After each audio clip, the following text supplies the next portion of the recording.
So I wasn't feeling very successful with human cargo and modern cons.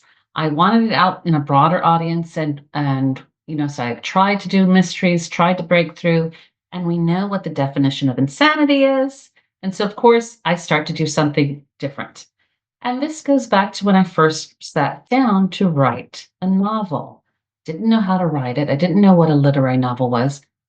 By the time I was writing the Amado women, I knew what I was doing. I knew how to write a novel, I felt. What inspired it, so I am Mexican American, and our numbers in California and Los Angeles County are greater. Probably we are the largest demographic in LA County. So we're probably over 50%. And yet the representations, if we're thinking of how Hollywood represents Latinas or Mexican Americans, are often degrading. And if you look at the statistics, 4% of roles are given, 4% of roles are Latino, 2% are women. Most of those roles of Latinas, they are disrobed. Okay, so this is a hard thing. This is a pervasive misrepresentation. I wrote this book, it was published about 10 years ago. Things have changed incrementally, but in terms of numbers of representation, for me, never enough until the numbers match our actual numbers in the demographic. So I sat around and looked at the misrepresentation, and we get Sofia Vergara, beautiful, gorgeous. We all want to be her. And we get humble, hardworking lady who's terrified of ice. Now, I have no problem with humble, hardworking people. They're part of my family. I love Sofia Vergara. I want to be her, but she's got that role. What I wanted to explore was the wide variety in between those two archetypes. People like me, people like my mother, people like the principal at the school nearby, people like the mayor in La Habra.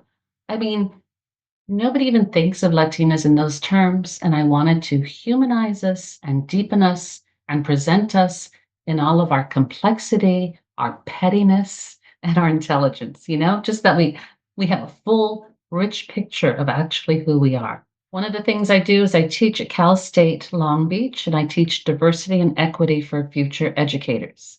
And I've been doing that job in different forms for at least 20 years. I did it at Whittier College, I did it at Pasadena Unified School District, and I do it at Cal State Long Beach to this day. And every semester we explore different histories of the United States that are not very well known. Every semester I have a student who has never heard of the internment of Japanese Americans, does not know that Manzanar is in California when they can visit it. So it's really important for me, for these people who are going to be educators, to know our nation's history. Part of that is to make our country a better country. We can't build a better country without knowing our history. And every semester we cover African Americans. For example, many of my students have no idea what the Green Book was.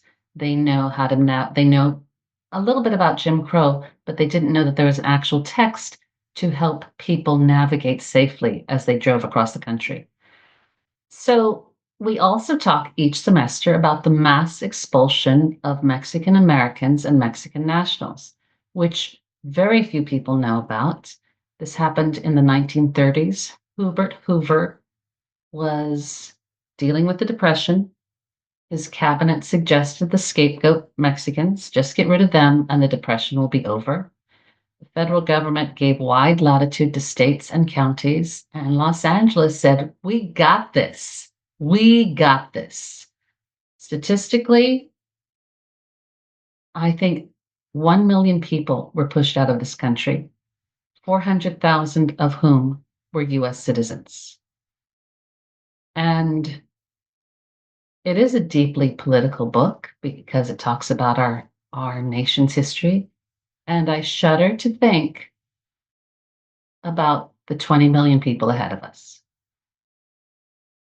It's as if we learned nothing, or what we learned was, hey, nobody's even going to remember we did this. So that was the big idea, Jake. That was the big idea. And I said to myself, I can say to you 1 million people and X and how many citizens, but it's just a statistic and it bounces off of our head. and it doesn't mean anything at all. But what if we trace the life of one boy and the impact of this terrible fact on his life? What happens then? So that was the idea. I thought, for a wide readership, who would we best connect with? How could we not connect with a kid? That was my thought. I just love this. It's a man staring into the distance. We don't know if that sun is setting or rising. We don't know how that story will resolve. But going back to what I talk about at Cal State Long Beach, are hidden histories. This is histories we don't talk about. For example, you mentioned Stephen Graham Jones. Let's talk about Native Americans. When this country, the United States, was founded, set in the 1700s, Native Americans were considered domestic foreigners. That was their label. They did not have the right to vote until 1924. That's 100 years ago. Throughout the history of America, there's this big wrestling. Who's a citizen? Who gets to vote? And Mexicans were referred to as Indians, so they didn't get to vote. And then but they were supposed to be white because of the Hidalgo Treaty. So many of your listeners probably know race is a social construct. It's shown over and over again by the way we allow citizenship. Why do we have a border at the southern border? Why do we have a fence at the southern border and not the northern one? Because we're not worried about the Canadians invading us. Canadians are actually statistically the ones who overstay their visa. They're the number one people overstaying their visa. Okay. I got nothing against Canadians. I'm just talking about how arbitrary our laws are. And when we don't teach our imperialism, our oppression, we think we're all clean. And these people, we're not all clean, and we have to face it to make the world a better place. That is my goal. I want to share this story so Americans know our history and understand some of our turmoil, and yet have a place. I totally have a place for hope. Even though this week is a hard week for that, I have a place for hope.